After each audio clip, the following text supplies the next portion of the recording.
think the year in which The Great Dictator was released is probably one of the most important things about this. This was released in 1940. We're just getting into the Second World War, Hitler is at large, and this seems like the perfect opportunity for Charlie Chaplin to basically parody that dictator. And honestly, this film is a classic for two reasons. One, it's just a really good film. It's very well produced, very, very well acted. It's, for today's audience, pretty good fun to watch. But back in the day, when people are struggling against this force that is threatening to bomb and invade the UK, it's providing some comic relief and some satire and maybe just poking fun at an awful situation, which is how most of us get through things. So this was, as I said, released in 1940, and it's written and directed by Charlie Chaplin and stars Charlie Chaplin. It was nominated for 5 Oscars with 6 additional wins and 1 additional nomination. And it's IMDb's top-rated movie number 56, which is saying a lot. So the description from IMDb is as follows. Dictator Adenoid Hynkel tries to expand his empire while a poor Jewish barber tries to avoid persecution from Hynkel's regime. That sounds a bit on the nose, and it is. It definitely is. When you're watching it, there are a few moments where it's like, how did they really get away with that?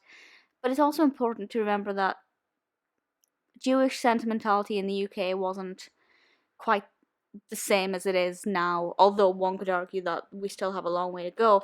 But Britain didn't feel the same, and neither did America, about the Jewish community as we do now when we look at the concentration camps and think about the Holocaust. We're a lot more regretful of what happened now than we were back then. So it's definitely an interesting look at attitudes at the time to, well, this Jewish character. I'm not saying that he's treated badly, but obviously it's making comedy out of a pretty serious situation, which is a bit of a risk, and I don't think it would get past any boards today. But looking back at the film, it's really interesting to analyse these, I guess, opinions and approaches to what is going on in the world. It's a very vast film. The set designs are incredible. The scenery, it really is amazing. And I'm not sure what the budget was. Apparently the budget was around an estimated 2 million, and it only grossed worldwide under 1 million, which is surprising, but also not really, because there was a war going on.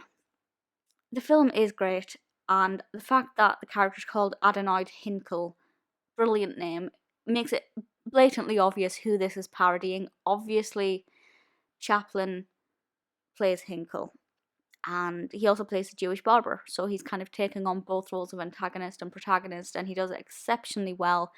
It's very easy to forget it's the same person.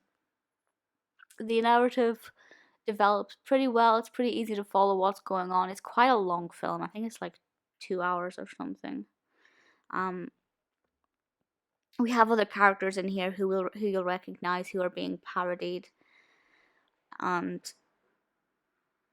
honestly, it's a film that will be timeless because it's a historically important film, just because of attitudes at the time and what it tells us about what people were thinking and what they were finding entertaining and how people were responding to the war. And if, like me, you enjoy films about Hitler, particularly films that parody Hitler, it's one for you. It really is. Chaplin took his moustache and turned it into an absolutely brilliant film. It is fantastic. If you haven't seen it, I thoroughly recommend it. It's very rare that you'll be able to watch a film about the Nazis that's funny and done well and not just cheesy.